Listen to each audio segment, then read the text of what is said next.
जय हिंद दोस्तों, स्वागत है आपका अपने YouTube channel creative study with R K G में।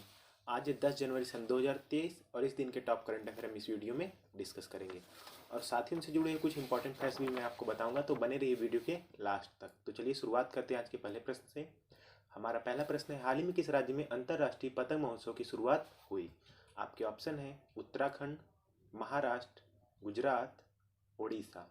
सही ऑप्शन है सी, यानी कि गुजरात। अंतर्राष्ट्रीय पतंग महोत्सव 2023 अहमदाबाद गुजरात में 8 जनवरी से शुरू हुआ।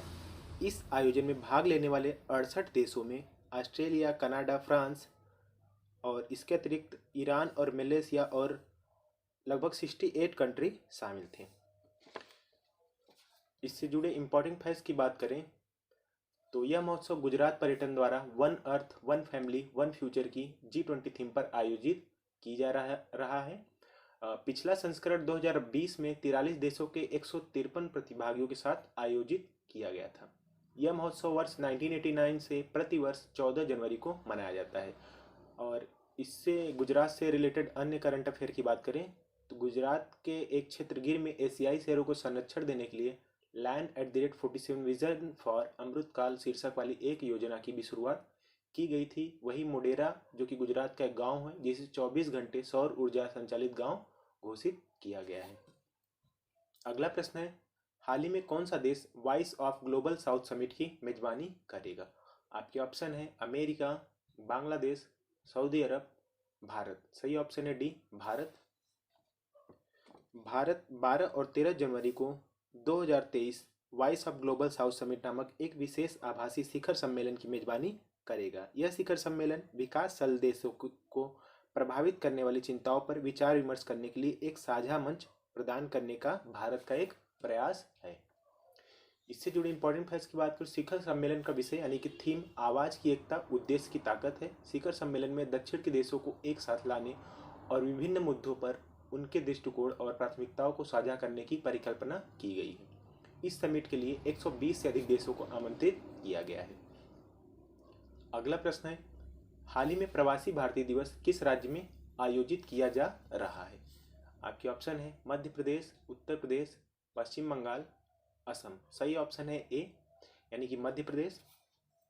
हर साल प्रवासी भारतीय दिवस 9 जनवरी को मनाया जाता है। प्रधानमंत्री नरेंद्र मोदी ने मध्य प्रदेश के इंदौर में प्रवासी भारतीय दिवस 2023 सम्मेलन का औपचारिक उद्घाटन किया। प्रधानमंत्री नरेंद्र मोदी ने 17वें प्रवासी भारतीय दिवस सम्मेलन को संबोधित किया। यह दिन 9 जनवरी 1915 को दक्षिण अफ्रीका की यात्रा के बाद महात्मा गांधी के मुंबई आगमन का सम्मान करता है। इससे रिलेटेड फैक्ट की बात करें तो 9 जनवरी 2023 को PBD यानी कि प्रवासी भारतीय दिवस कन्वेंशन का उद्घाटन PM नरेंद्र मोदी के द्वारा किया जाएगा। इस सम्मेलन में गुयाना गणराज्य के राष्ट्रपति, मुख्य अतिथि डॉक्टर मोहम्मद इरफान अली और विशिष्ट अतिथि सूरीनाम गणराज्य के राष्ट्रपति चंद्रिका प्रसाद संतोखी के संबोधन होंगे। इस साल के PBD सम्मेलन का विषय यानी प्रवासी भारतीय दिवस का थीम प्रवासी अमृतकाल में भारत की प्रगति में विश्वसनीय भागीदार है। पहला प्रवासी भारतीय दिवस 8-9 जनवरी 2003 को नई दिल्ली में आयोजित किया गया था। अगला प्रश्न है, हाल ही में एस्ट्रो टूरिज्म ए स्काई गेजिंग इवेंट का आयोजन कहाँ किया गया? आपके ऑप्शन है लखनऊ, नई दिल्ली, अहमदाबाद, जयपुर। सही ऑप्शन है बी, नई Delhi. National council of science museum ने नेहरू मेमोरियल म्यूजियम और लाइब्रेरी के सहयोग से 6 जनवरी को दिल्ली के इंडिया गेट पर एस्ट्रो टूरिज्म ए इकाई गेजिंग इवेंट का आयोजन किया।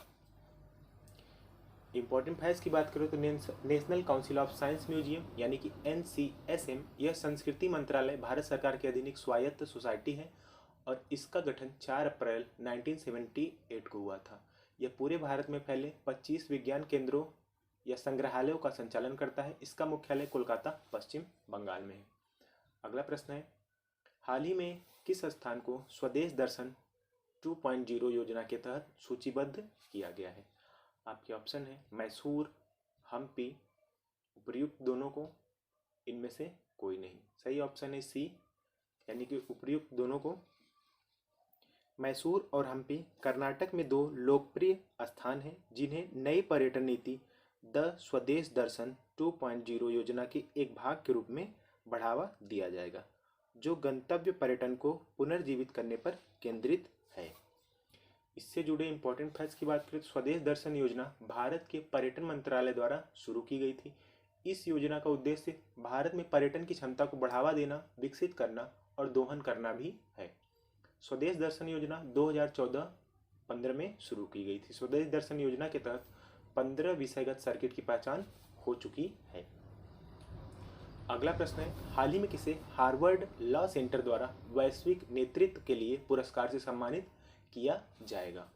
आपके ऑप्शन है नरेंद्र मोदी, शशि थरूर, DY चंद्रचूड़, अरविंद केजरीवाल। सही ऑप्शन है सी, DY चंद्रचूड़।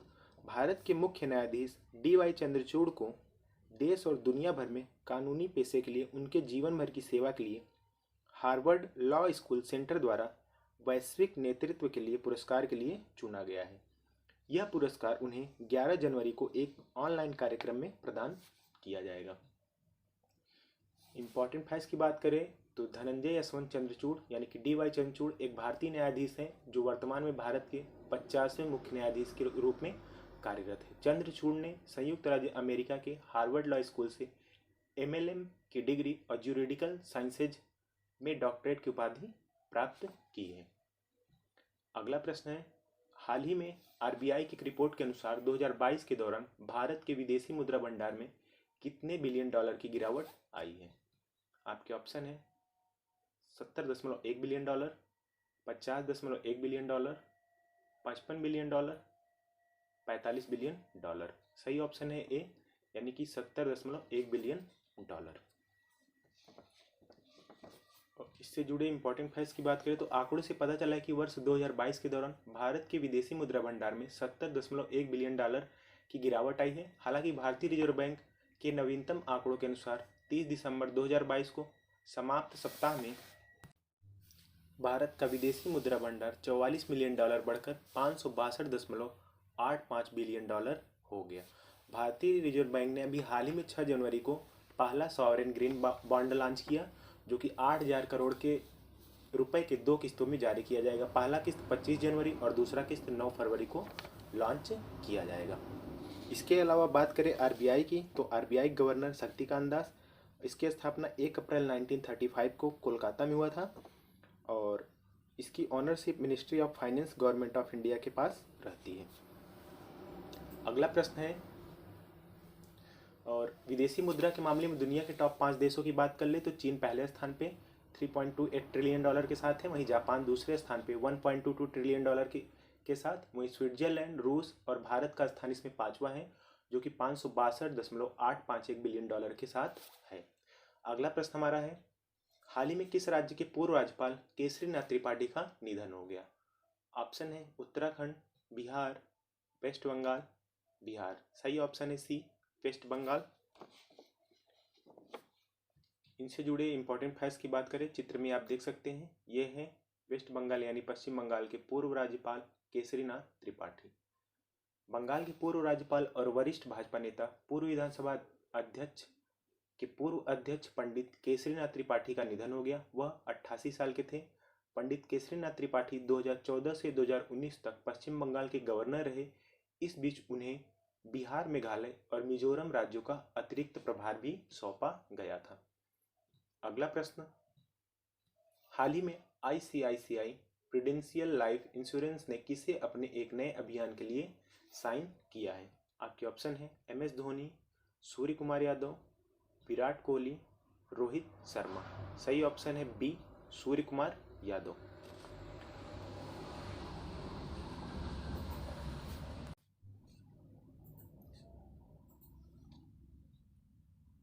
चित्र में आप देख सकते हैं, ICICI प्रूडेंशियल लाइफ इंश्योरेंस ने क्रिकेटर सूर्य कुमार यादव की विशेषता वाले अपने ICICI प्रूडेंशियल लाइफ इंश्योरेंस के साथ 360 डिग्री वित्तीय सुरक्षा डिजिटल प्रथम अभियान शुरू करने की घोषणा की है। आईसीआई की बात करें तो इसका हेडक्वार्टर मुंबई में है। इसकी स्थापना 1994 वडोदरा में हुई थी। इसके एमडी और सीईओ संदीप बख्शी हैं। अध्यक्ष इसके गिरीश चंद्र चतुर्वेदी है। आज के प्रश्न यहीं पे समाप्त होते हैं। पूरी वीडियो देखने के लिए आप लोगों का बहुत बहुत धन्यवाद।